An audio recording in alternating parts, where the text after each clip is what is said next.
Okay, this is going to be a short prepping video, and this is for in anticipation of the rapidly approaching Hurricane Sandy.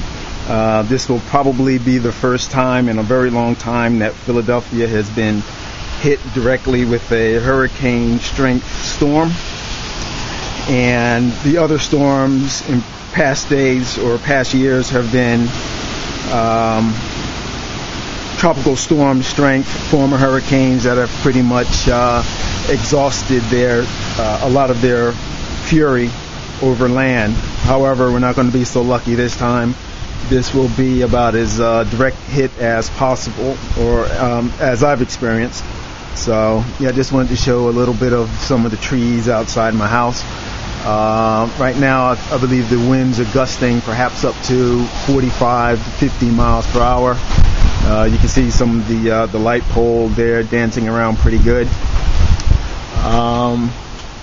But all in all, I mean, there's not much you can do except do the best that you can to be prepared for any eventuality.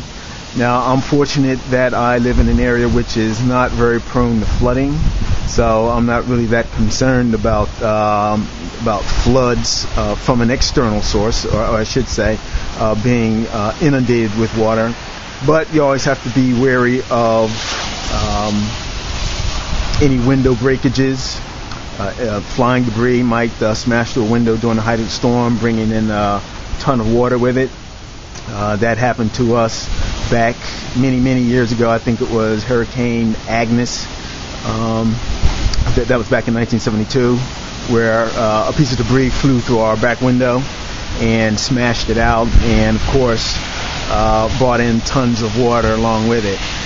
Water, wind, disturbing the inside of your house, stuff blowing all over the place, and you kind of freak out doing that. I was very young at the time.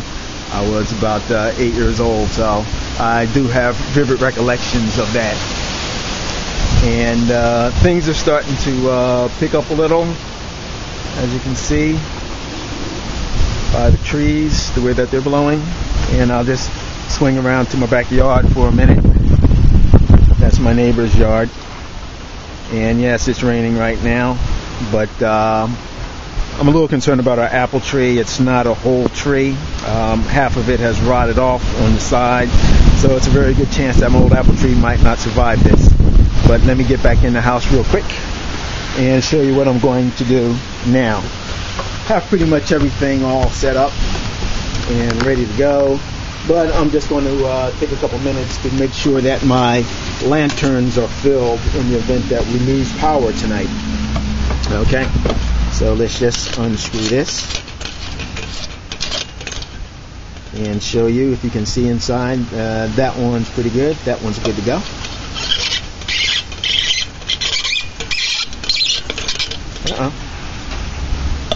Okay, make sure the wick gets down into the reservoir and screw that on nice and tight. And this is one of those storm lanterns that I never really had a chance to use before. I've had this for quite some time, and that just goes to show that you should always have your stuff ready. And I think I was actually just waiting to do a review on this, but I never actually had an opportunity, or I didn't take the time to do it.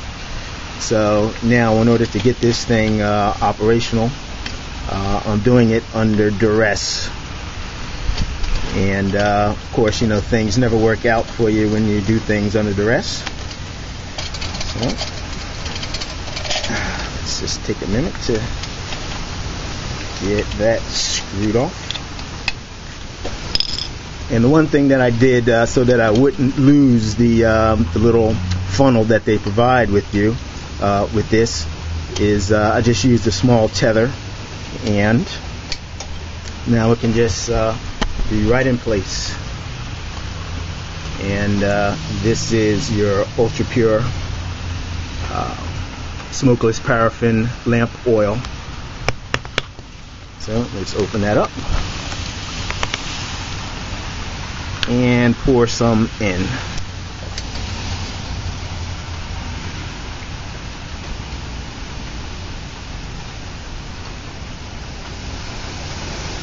Now there's a gradation on the side which they suggest that you don't fill it past, and you can see it right here.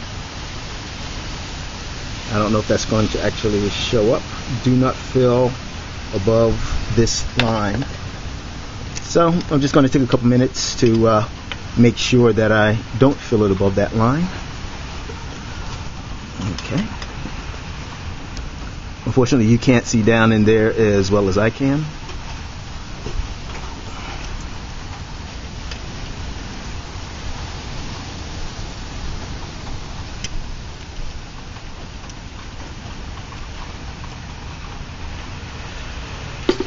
So let me just take a second to plumb that line. I have a small nail here.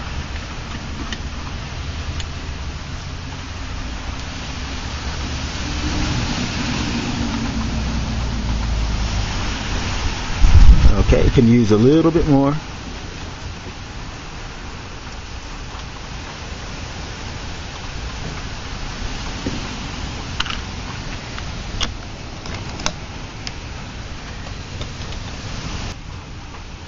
Okay, let's give it a test and see how it works out now that I have everything all squared away. All right.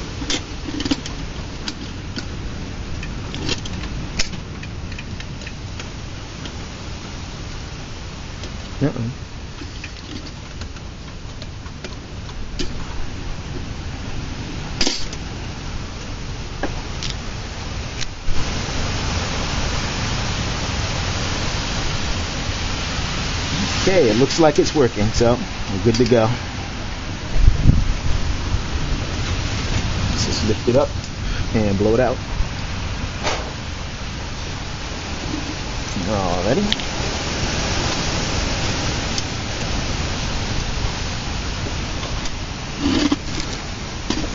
And also I have prepared a kind of like an emergency response kit. I have nails, duct tape, and a tack gun, or I'm sorry, staple gun in this bucket, and I'll add a few more things to it. And this is just in the event that a window or something blows out. I have blankets and stuff available for a quick response or quick use to cover the windows. I have, unfortunately I don't have any polyethylene sheeting, but blankets will have to do. And my tarps are elsewhere, so that's the way it goes. But in any case, as I said, I just wanted to show you guys just some of my preps for Hurricane Sandy and all that she can bring.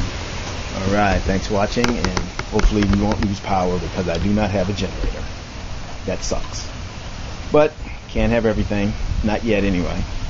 Alright, thanks for watching. Bye-bye. Okay, this is a quick addendum to my prep video. I stated toward the end of the video that I didn't have any tarps. That was only because I had looked for one earlier and it wasn't where it was supposed to be. And then I recalled that I had used it for another purpose and it was somewhere else. But just a reminder to you guys, if you have something for emergency use it for the emergency. Don't raid your emergency supplies for any other purpose other than to be used in the emergencies. Buy another one and just whatever's dedicated for your emergency, save it for that. Okay, just in case you guys thought that I was slacking on the job, just wanted to show you that I do have a tarp and it is whole, no problems with it.